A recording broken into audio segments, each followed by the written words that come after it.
All right, so real quick, this is how I do lightsabers in Photoshop. It's fairly simple. You just have to understand how to use the pen tool and how blending modes work in Photoshop. And those are pretty basic things you should already know if you've been doing Photoshop for a while. If you go in the link I've provided, I've got this picture here of Lauren Wixom. She's a local DFW model and a phenomenal singer. We did some work earlier last month with these photos. So jumping right in, one thing I want to point out is lightsabers do not cast shadows.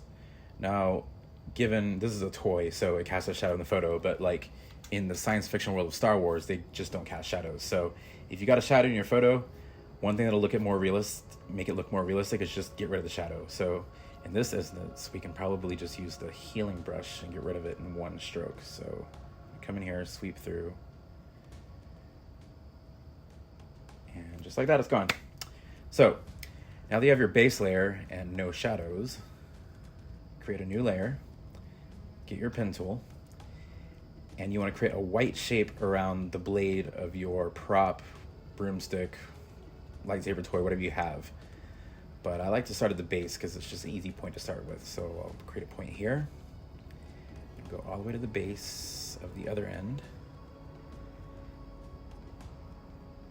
and create a point here and here. And this toy particularly has a rounded edge, but if you watch episodes like 1 through 3, lightsabers are actually a little pointed with rounded end. So if you do this will look a little more realistic. So then come back up to the hilt and close off your shape and fill it with whites. And just like that, you should have a solid white layer covering the shape of the toy. Now, if you need to rasterize the layer, go ahead and do that because you want pixel information and not vector. So we've got a rasterized pixel white layer over the base layer. Then you want to copy that 3 times. So I'm going to copy this 1, 2, and 3 times. So now you should have 4 layers of the lightsaber above your source image. And then what I do is I take the first copy, I go to Filter, Blur, Gaussian Blur, and I give it a very small value, something like 5 to 10. So for this, we'll give it 10, and then hit OK.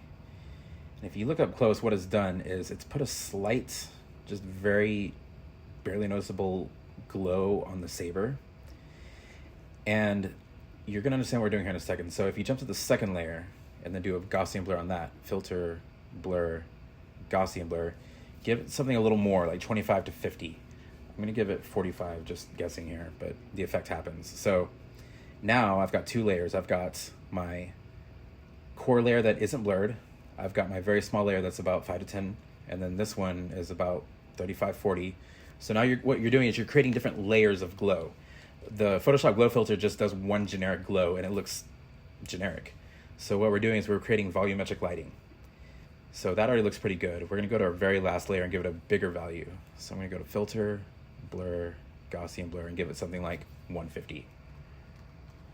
And what that does is now you've got like decent amount of light coming off this, and it has a softer edge, something a little closer, and then something very close to the blade. So now it has this more realistic spread tone to it. And then to bring it all together, what you want to do is above your base layer, create one more layer, fill it with black. So you'll go to Edit, Fill, and then select black. So now you have this black layer underneath your sabers, and then take everything but the base layer and merge them. So merge all your layers. Now you should have just one layer that's just the lighting effect on black that you can switch on and off. And here's where blending modes come in. So you want to switch it to screen mode, and what screen mode does is it allows blacks to pass through. So I'll go to blending mode, go to screen, and now we're back with the image and the lighting effect we've done. Now, what you can do with screen layers, and this is where the magic happens, is if you go to image, adjustments, color balance, now you can feed colors into it. So if you want a red saber, you just slide the red over. You've got a red saber.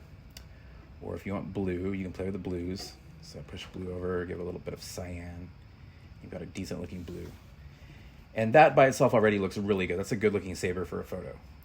What I like to do, just to go a little bit extra mile, is I'll create another layer, and then I'll get my brush tool, and I'll create a white little dot, and then I'll go to filter, blur, motion blur, and you just want to spread it out a little bit, just like that. Right there, that's a value of 500 pixels, but this is a very large image. If it's a smaller image, you want to go smaller. You just want that little bit of streak. So once you have your streak, transform that and put it at the base of your hilt.